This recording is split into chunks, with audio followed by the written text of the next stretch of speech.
ನಮಸ್ಕಾರ, ನೀವು ನೋಡುತ್ತಿರುವುದು ರಾಯಚೂರು ನ್ಯೂಸ್ 007ಗೆ ಸ್ವಾಗತ.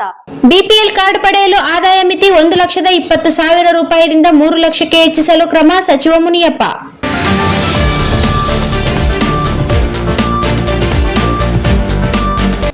ಬಿಪಿಎಲ್ ಕಾರ್ಡ್ ಪಡೆಯಲು ನಿಗದಿಪಡಿಸಿದ 1,20,000 ರೂಪಾಯಿ ವಾರ್ಷಿಕ ಆದಾಯವನ್ನು ಆಡಳಿತಾತ್ಮಕ ಸುಧಾರಣೆ ಆಯೋಗದ ಶಿಫಾರಸಿನಂತೆ 3 ಲಕ್ಷ ರೂಪಾಯಿಗೆ ಹೆಚ್ಚಿಸಲು ಕ್ರಮ ವಹಿಸಲಾಗುತ್ತಿದೆ ಎಂದು ಆಹಾರ ಸಚಿವ ಕೆಎಚ್ ಮುನಿಯಪ್ಪ ತಿಳಿಸಿದರು.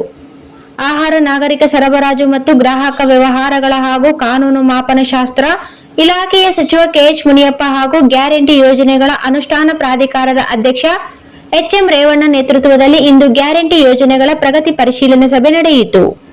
ಬಳಿಕ ಮಾಧ್ಯಮದವರನ್ನು ಉದ್ದೇಶಿಸಿ ಮಾತನಾಡಿದ ಸಚಿವರು, ಆಹಾರ ಇಲಾಖೆ ಸಮರ್ಪಕವಾಗಿ ಕಾರ್ಯನಿರ್ವಹಿಸುತ್ತಿದ್ದು, ಅನ್ನಭಾಗ್ಯ ಯೋಜನೆಯ ಮೂಲಕ ರಾಜ್ಯ ಸುಮಾರು 4.42 ಕೋಟಿ ಫಲಾನುಭವಿಗಳಿಗೆ 10 ಕೆಜಿ ಪಡಿತರ ವಿತರಣೆ ಮಾಡುತ್ತಿದ್ದೇವೆ.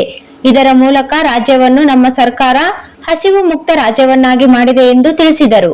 ಪಡಿತರ ವಿತರಣೆಯಲ್ಲಿ ಕಾಳಸಂತೆಯನ್ನು ತಡೆಯಲು ಕ್ರಮ ವಹಿಸಿದ್ದು, ಗೋದಾಮುಗಳಿಗೆ ಸಿಸಿ ಕ್ಯಾಮೆರಾ ಹಾಗೂ ಪಡಿತರ ವಾಹನಗಳಿಗೆ ಜಿಪಿಎಸ್ ಅಳವಡಿಸಿ ನಿಗಾ ವಹಿಸಲು ಕಮಾಂಡ್ ಕಂಟ್ರೋಲ್ ರೂಮ್ ಅನ್ನು ಕೇಂದ್ರ ಕಚೇರಿಯಲ್ಲಿ ನಿರ್ಮಿಸಲಾಗುತ್ತಿದೆ.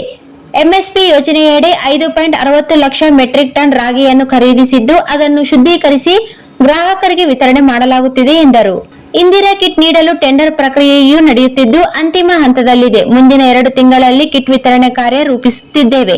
ಇದು ಬಹಳ ದೊಡ್ಡ ಮಟ್ಟದ ಯೋಜನೆ. ಸುಮಾರು 6,000 ಕೋಟಿ ರೂಪಾಯಿ ವೆಚ್ಚವಾಗಲಿದ್ದು, ಬಹಳ ಸೂಕ್ಷ್ಮವಾಗಿ ನಡೆಸಬೇಕಾಗುವುದರಿಂದ ಸ್ವಲ್ಪ ವಿಳಂಬವಾಗುತ್ತಿದೆ. ಆದಷ್ಟು ಬೇಗ ಈ ಪ್ರಕ್ರಿಯೆಯು ಅಂತಿಮವಾಗಲಿದೆ ಎಂದು ಮಾಹಿತಿ ನೀಡಿದರು.